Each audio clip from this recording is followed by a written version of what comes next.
So when it comes to agility, especially in internal audit, we are starting to see a shift from a methodology focus, here's the steps, follow the steps, to more of a mindset. Hello, everybody. Welcome to another episode of the Audit Podcast. I'm your host, Trent Russell, and today, backed by popular demand and multiple requests, Clarissa Lucas. Clarissa is the author of Beyond Agile Auditing, in my opinion, the go-to book for all things audit and agility. You may have seen her at various conferences, webinars, podcasts. So relative to auditing with agility, we talk about, is that a mindset thing or is it a methodology thing? I know a lot of teams that we work with who use auditing with agility. It still comes down to the practices, like these are the things that we have to do every day, as opposed to the mindset of this is why we should be doing this, as a way to put it. And so we definitely want to hit on that. So for those teams that are taking the practice first approach or the methodology approach, what can they do to get to the agile mindset, which is, as Clarissa explained, significantly more important. But with that said, there are certain practices that are extremely helpful, especially when understanding why they are helpful. And so we did want to get Clarissa's like, hey, what's the 80-20 on practices that we should implement, and then go into detail about how we should implement those. And then there's an annual research paper that comes out on Agile that Clarissa took and she translated it into our audit language, and then further speaks on, again, which practices make a lot of sense, mindset versus methodology. So some research that backs what Clarissa has seen in the field from the clients that she's worked with and the other Agile experts that she's talking to. And then selfishly, I have a client who is a full-time data analyst, and they can at times get pulled into up to 4 stand-ups a day. And so I don't know how many other people can empathize with that, but I'm sure there's still lessons learned from it. So anyway, again, selfishly, I just wanted some free consulting advice from Clarissa. And so we hit her up on that question. With that said, here we go. So Clarissa, could you give us an example of a prompt that you use maybe for work, and then also one more so like in your personal life? Absolutely. Before I do, I just need to give a quick disclaimer. The views and opinions expressed here are solely my own and do not reflect those of my employer. So now that we have the formalities out of the way, let's Perfect. have some fun. Hmm. The professional my favorite professional prompt or use case, I'll say, because I'm still refining my prompting skills, as I'm sure a lot of people are. So I haven't really figured that out 100%, still refining it. But my favorite use case so far has been using Gen AI to help me prepare for professional speaking engagements, both in my outside business, just as an agility thought leader and speaker, as well as in a corporate role that I hold. So I use it to create training materials, specifically use case studies. I think case studies really help bring material to life for people, make it really relatable. So I'll just throw some prompts into some Gen AI and ask it to create a case study. I give it some context as like it's an internal audit shop at a financial services organization or a manufacturing organization or whatever that intended audience is going to be. Give it some details, with the problem that, the people in the case study are trying to solve through, and have it build a case study. It usually takes some refining. Like I said, I'm working on my prompt engineering skills, but it'll take some refining, and then I get the case study to where I'm satisfied with it. I don't stop there though, because you and I caught up offline and trying to think about like what can we delegate to Gen AI that we just don't have the capacity for. So not only is it helpful to create the case study, but I also have it create the answer guide. Nice. So as I'm facilitating these discussions and workshops and things like that, I like to have, for myself, or if I'm delegating this to others on a team, here's the key points that we want people to cover when they discuss this. So, um, thank you, Gen AI. Yes, I'm a thank you and a please person. I know that's kind of a highly debated topic, but I'm a thank you for that. Now, can you please create an answer guide for the facilitator, highlighting the key takeaways and responses to the questions within the case study? So Um, that's a very common use case for me. on the prompting front, now that you likely have enough examples to do that, that's still probably one of the best ways to better prompt, is to give it the examples and go like, here's all the examples, even not just the content, but even the way you want it formatted, all that kind of good stuff. So examples help. And then depending on how long you have basically to sit there and let it think on itself, or I'm going to put think in air quotes because it's definitely not thinking. When it's done, or at the end of your prompt, say, okay, now check your work 10 different times or 200 different times or whatever it is. And it takes longer for it to give you the answer, but it just kind of goes over itself and loops multiple times. So I found that to be helpful. I love that, thank you. Something well, before I move to the personal, sorry, I kinda have an ask, and I don't know, if you have, the answer to this or, if the listeners will have an answer to this, but I wanna kinda take that professional use case one step further. Um, I would love to be able to use AI to create animated videos for those training sessions or for my website or things like that, just to kinda take those case studies, and it'll say, like, "Jan did this, and then they talked to Steve," and I would just love, like, even stick figures animated, with kind of the voiceover and things like that, but I know there's a lot of tools out there that say that they can do that, but none of the free versions do, and before I invest in something, I'd love recommendations. So, question out there for listeners, if there's any recommendations that you have, you've done this before, you've created super simple videos, using Gen AI, which tool or tools would you recommend and why is kind of my ask of listeners. Got it. And I think if, depending on the timing of when we publish this, maybe it will be out, but Sora, Sora 2 is the one from ChatGPT. I don't do a ton of, well, I don't do any of the video stuff. I mean, even some of the examples I've seen, you look at it and go, that's incredible. I should probably play with that. And I go, I don't really have like a use case for videos right now, but Sora 2, I am sure that it's part of the paid version of ChatGPT, which is 22 bucks, something like that. Um, but I've seen some really cool stuff with that one so far. And the reason I say, depending on the date of publishing, right now it's invite only to get access to it, but eventually they'll roll it out to everybody. So Excellent. Well, I will probably have this need for a long time, so it's okay if it's not immediately, available to me, so I appreciate that. got it. All right. Personal. These are the more fun Personal. ones. The professional stuff's like, yeah, that's great. No offense. I mean, everybody has Oh, I get theirs. excited about them, but The yeah, I know the Yeah. personal, Oh, and here's a vulnerable moment for me is this is probably embarrassing, but it's real life, math homework, okay. and I'm not talking my own, I'm talking about my middle schoolers. Um, my son comes home from school with math homework, and he's in middle school, so I should be able to explain these concepts. Spoiler alert, I was a math major in undergrad. Yikes. Okay. Yeah, so my professors, if they Did listen not to this, are see probably that gonna coming. be very very disappointed in me, but to be perfectly honest, by the time he gets home from school, I've put in, more than a full day of work. My brain is fried. I don't know if it's just the mental load from work or if this is just 40 and this is how my brain is just functioning from now on, but I definitely need help. The concepts that he's working on make sense, but I just look at the problems and I'm like, I need some help with this. So I will type it into ChatGPT is the one that I use. Somebody also told me the other day when I was giving this example that I could just take a picture of the Mhm. problem and upload that to ChatGPT, which saves me even more time. Thank you for that.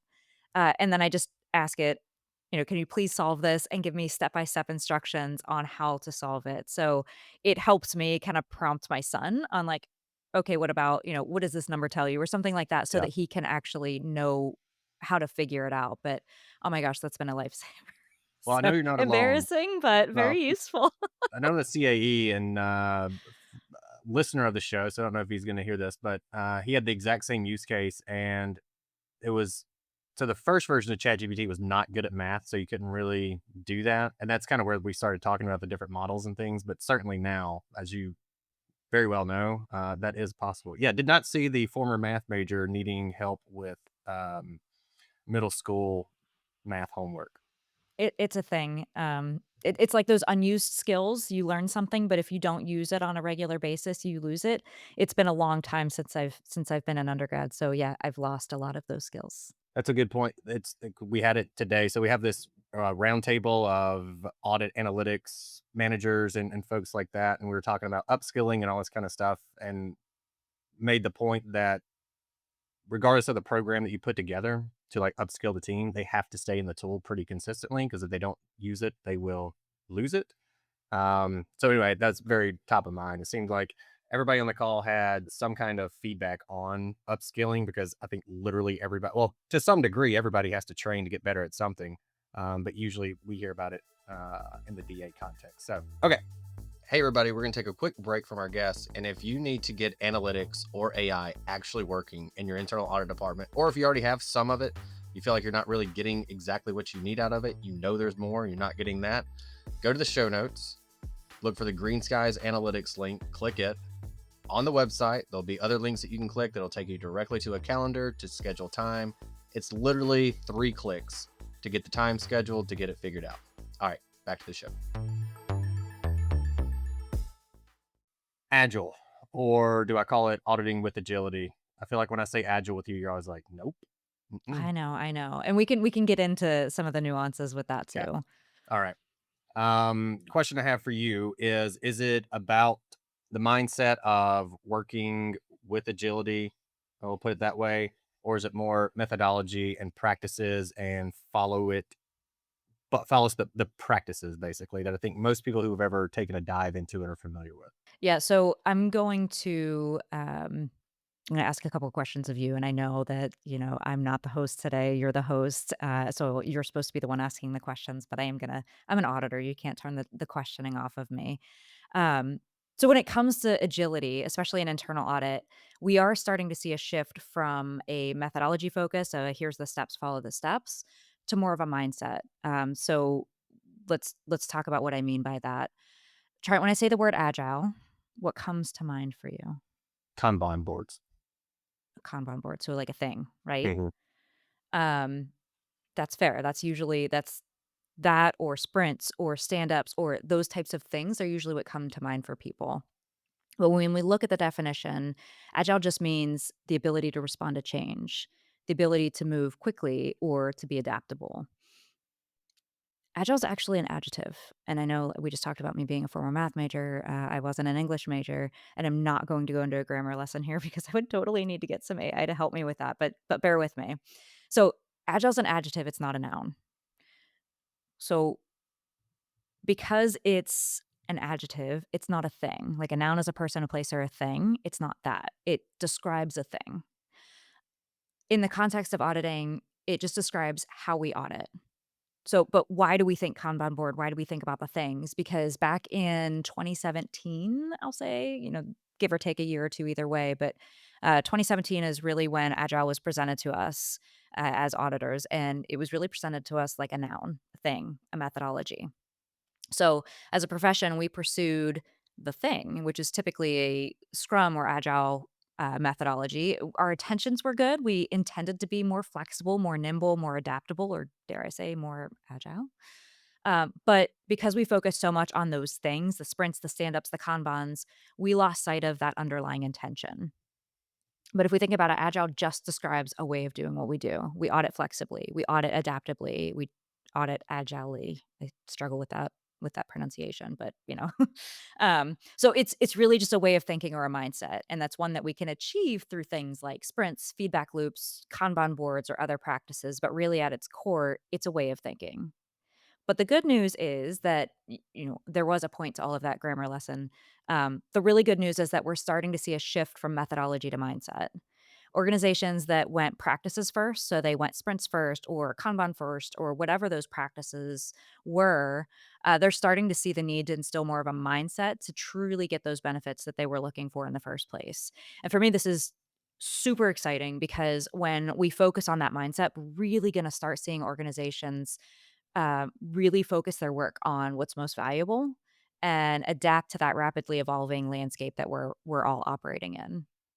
For the ones that are still doing the thing or the noun and aren't doing the adjective, or there's so the other way of saying there's still methodology and practices instead of mindset, what can they do to change to the mindset? And the reason I ask that is a lot of times on the show, even we'll ask whatever, I don't know, whatever the question is, and somebody goes, oh, that's a mindset thing. And I go, that's not easy to change. It's not like taking a training to change your mindset. And to the extent that I know and answer my own question, because you're asking me questions, and so as the host, I'm going to ask my own question. James Clear, who wrote Atomic Habits, had this quote, and I forget how the whole thing went, but he basically said that books are how he changes his mindset. And I thought about it and I went, that works for me really well also. But for those that aren't going to read the books, maybe, how can they change their mindset? I think the most simple way to think about it is that you really need to anchor back to your why. And I do want to put a caveat out there. Um, those organizations that started practices first, they might be seeing a lot of great progress, and it might be because that they have that mindset that's supported by those practices. So there's nothing wrong with using an agile framework or a scrum framework in my personal opinion. We just have to make sure that we have the mindset that supports that. We're not just doing the things to do the things. We're doing them for a particular reason, which is, your why. So think back to why do we want to in your example use Kanban boards. A lot of it is so that we can see the work that we have on our plates. We can more easily prioritize the work. We can make sure that we're focused on what really adds value. Same thing with sprints and other practices. You just really need to think back to why are we implementing these, and really start with that. And so asking the question, why do we want to be agile?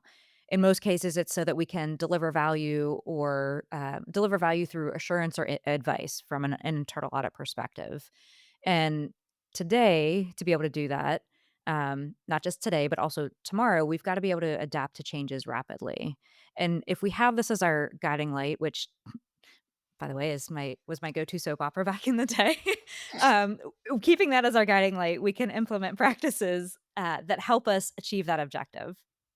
So, anchor to your why, keep that in mind, have that as your foundation, and then think about what practices will help support that.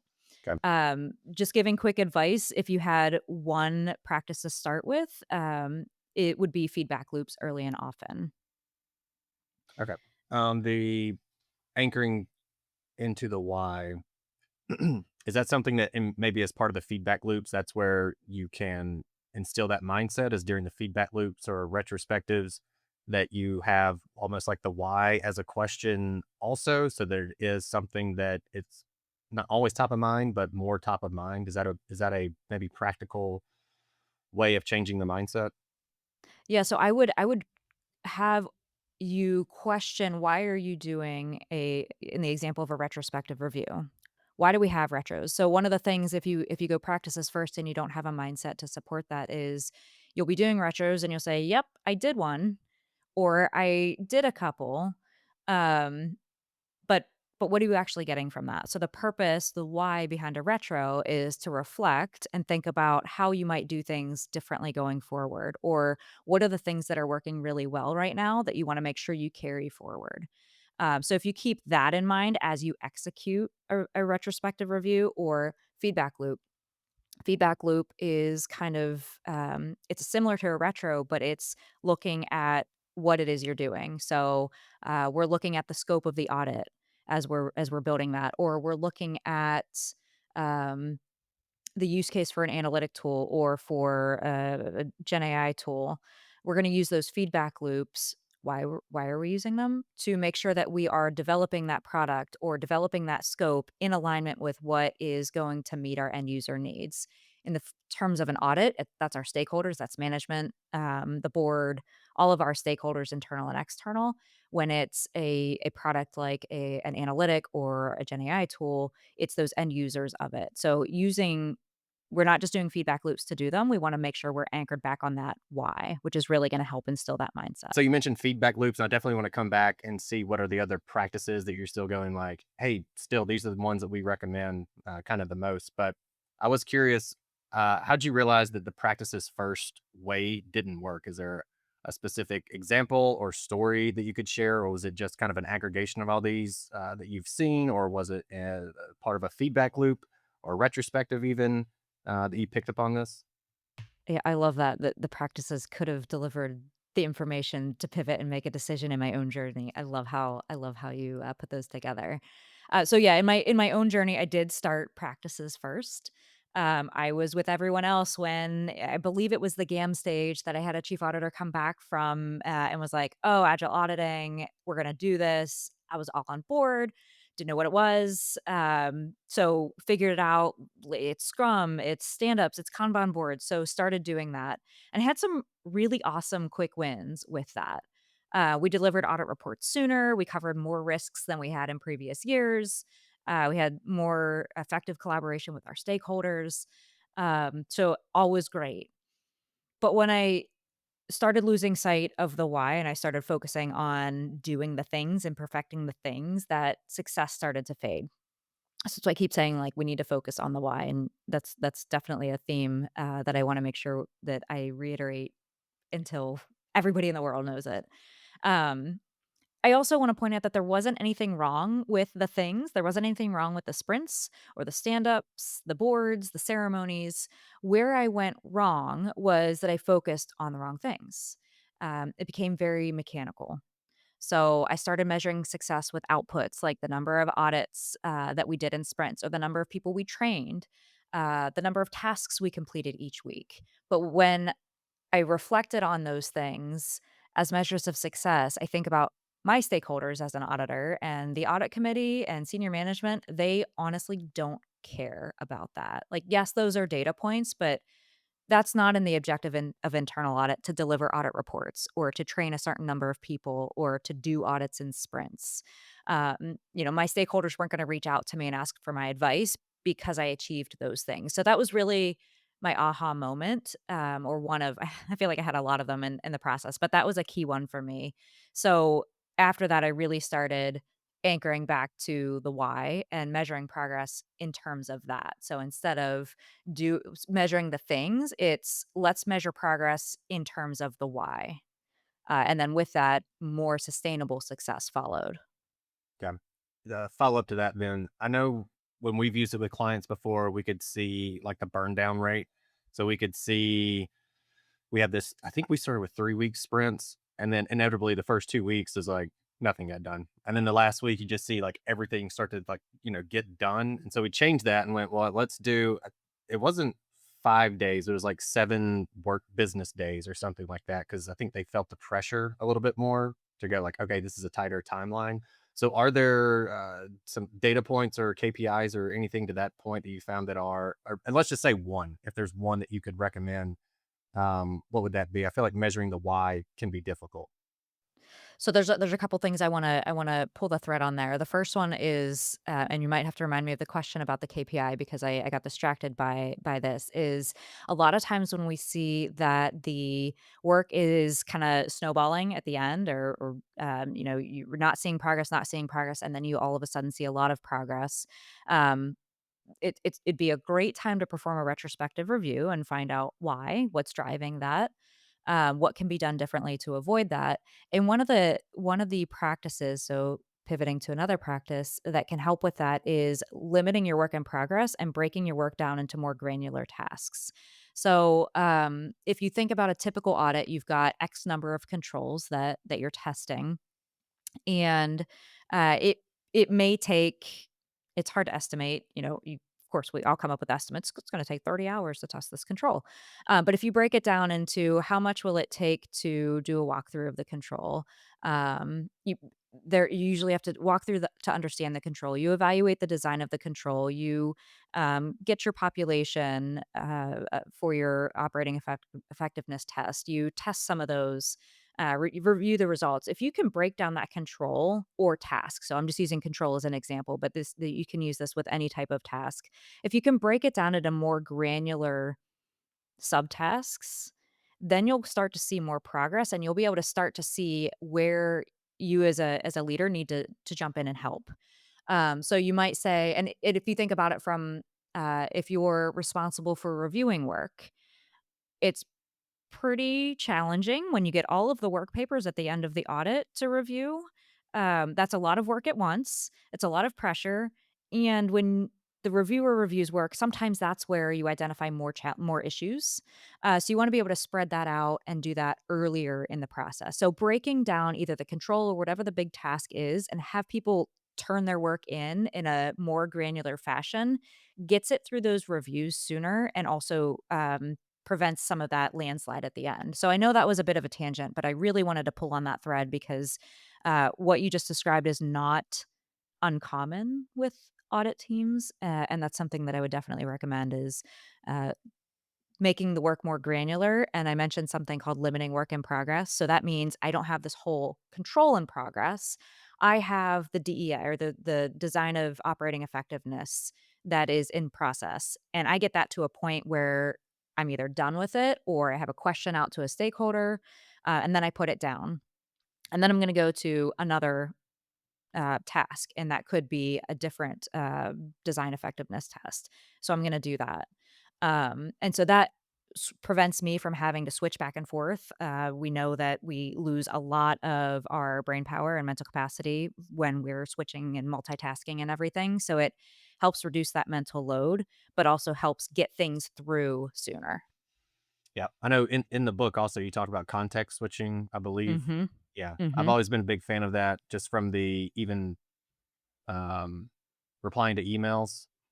I try to Oh my block gosh, off just, yes. the hour and just knock out emails and then be done with that. So, um, anyway, I'm a huge fan of that also. The idea of batching things together and so there's not as much context switching. That's why as soon as I would get any new laptop or whatever, work at a new organization, immediately I turned off email notifications because as soon as I saw Ugh, that I email love that. notification, things just went to hell. So, okay. Even if you don't click on it, you're distracted by it, Yeah. right? And you're automatically thinking about that as opposed to whatever it was that I was trying to do in the first place. As far as a KPI, it's gonna be and this is probably the not the answer that everyone was looking for. I wish it was a real quick answer, but think about your why. If it's, "I want to be able to make sure that I'm focused on work that matters to the organization or covering the risks that matter to the organization," make sure you're measuring that.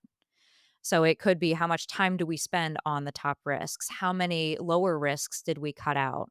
Are we aligning our depth of coverage with the types of the higher risks? So really just making sure that whatever those KPIs are that you choose, it is aligned with that why because there, as the old phrase goes, what gets measured gets done. Yeah. Okay. I think that's perfect. So there's no silver bullet. Hey, if you're hoping to get if you're listening, like, oh, I just need to get the answer to this a KPI thing, and then I'm getting out of here, and that's exactly what Trent, I if was there looking for. was, I'd be doing this podcast from like a yacht in from some exotic island, which I am Nice. not. So, but as All soon right. as I figure it out, I will let you know. Okay. Well, I know people are curious to know those practices that you are sticking with. So you mentioned feedback. What are some of the other ones that you feel like people should maybe go like these are the ones if you're gonna focus, maybe not focus on practices, but if you're gonna implement some of this, this is a good place to start. Yeah, so I'm gonna double down on feedback loops, and I can explain a little bit more about what I mean by that because no matter where you look or Google, you might get some different definitions. So, um, and what a feedback loop is essentially a way of gathering information or feedback, considering that information, and then adapting as you see fit. So, um, that's it's a very general definition, but I love it because you can apply it in probably any situation. I would say all situations, but I don't wanna be held to that because somebody will come up with a counter example, but if you think about the applicability of it, audit scoping, refining your audit results, building content, project management, building an AI product, performance management, like, I could go on and on, but there are so many different use cases regardless of whether you're in auditing or you're not in auditing, regardless of whether you are the chief audit executive or an intern or anywhere in between. And I know that's one of the glory pieces of your listener base is this is applicable to anyone. And so Mhm. feedback loops are really what I would double down on. So let me paint a little bit of a picture. If you're building, let's say, an analytic or an AI product, you're not going to just get the request, go back to your desk, build the whole thing, and then send it to the end user. Um, we've probably all done that at one point in our careers, or something like that. And what happens is we deliver something. We might get super lucky and deliver something that actually meets the user's needs, but more likely what's gonna happen is we're delivering something that doesn't meet their needs, and we've invested all sorts of time into creating that. So, where feedback loops come in is you're going to solicit feedback, consider that feedback, and then use that information to either change course or double down on your course as you build it. So you might start with like a sketch, and literally I've got sketches in my notebook, not an artist, but they're pretty hilarious. But like, this is what I was picturing. Is this what you had in mind? We've used this when building data visualizations. I've used it when creating slide decks for stakeholders. Like, is this what you had in mind? Getting that feedback and either saying like, "Yep, that's exactly what it was," so I can go forward, or "No, totally off base. I was actually picturing something like this." You get that feedback, you adjust, and then you go to whatever the next iteration is. So maybe then it's a modified sketch or a prototype or, whatever that draft is. Keep iterating with those feedback loops, so by the time you get to that end result that you deliver to your end users, it's usable, it meets their needs, it meets their vision, and so really you might be thinking that's a lot more time. It's really not that much time that you're investing, but you're investing it up front rather Yeah. than at the end and having to start over again. Might feel like it up front, Yep. but then as you do it more and more, you'll realize, oh, we're just correcting mistakes basically before they happen.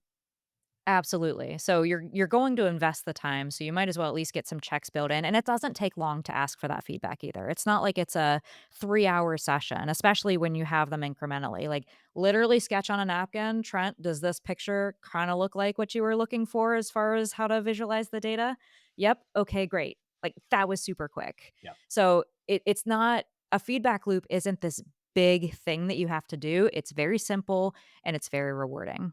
Feedback loops. What else we got? I'll go with the, breaking down your work into smaller batches. So Okay. I know you talked about you've got your time that you set aside to go through emails. We sometimes can't always set aside a lot of time to do things. So as long as we can, batch those batch that time and focus on certain things during that period of time, that's very helpful to reduce the context switching. So really break down your tasks into not so granular that it's like click here, click there. It's got to be meaningful subtasks, but breaking it down into a way that reduces the amount of context switching allows you to focus mentally on that, and reduce the mental load and produce quality work that's packageable and usable by somebody else. All right. So maybe outside of this podcast, we've also had you on previously. So if people are interested, be sure to check that out. Obviously, we have the book, Auditing with Agility. So that's a really good resource. But what about other resources that you feel like people should look into or that you could share? Yeah, so I'm really excited because I know I've been pushing for a lot of these things for the past few years. So what's really exciting is when you get momentum outside of your own personal experiences. So there's an organization called the Agile Business Consortium that they're focused on business agility. Okay. So while I talk about agility and internal audit, a lot of the things that I talk about are applicable regardless of whether you're an audit or in just in life in general or a different part of business. So I like the work that they published recently. It was their annual insights report, and so the themes that were published in that report, and we can put a link to that. I can get you a link to include in the show notes. One of the things the themes that arose from that report was a shift to mindsets. So a shift from practices first to a combination of mindset supported by practices. And they also covered things like measuring progress in terms of outcomes versus just output. So a lot of the things that I've been um, that we just talked about in this episode are things that successful organizations that the Agile Business Consortium has interviewed that they've achieved. So uh, there's a quote that I want to pull from it, and it says, "We see organizations becoming better at balancing being agile with doing agile in order to provide value." And so I know for those of you who have heard me speak at conferences or, have read blog posts or probably even on my previous appearances on the Audit podcast, I talk about being agile versus doing agile. And that truly is a shift from like doing agile is doing the things, it's the noun, to being agile being more of that adjective, the mindset, the behaviors. So, really excited about that report is coming out showing that successful organizations are finding that balance between the two and adding that mindset in there. So another thing that was highlighted in the report, and I'm going to quote this one again, is that successful organizations are shifting from tracking activities to measuring impact, outcomes, and value delivered. So again, that gets back to when we talk about a mindset, what does it mean to have a mindset? What does it mean to lead with a mindset? It's anchoring to that why. Why are we doing this? Why are we, and by doing this, why are we even auditing? Mm, Why are we analyzing things? It's to deliver value.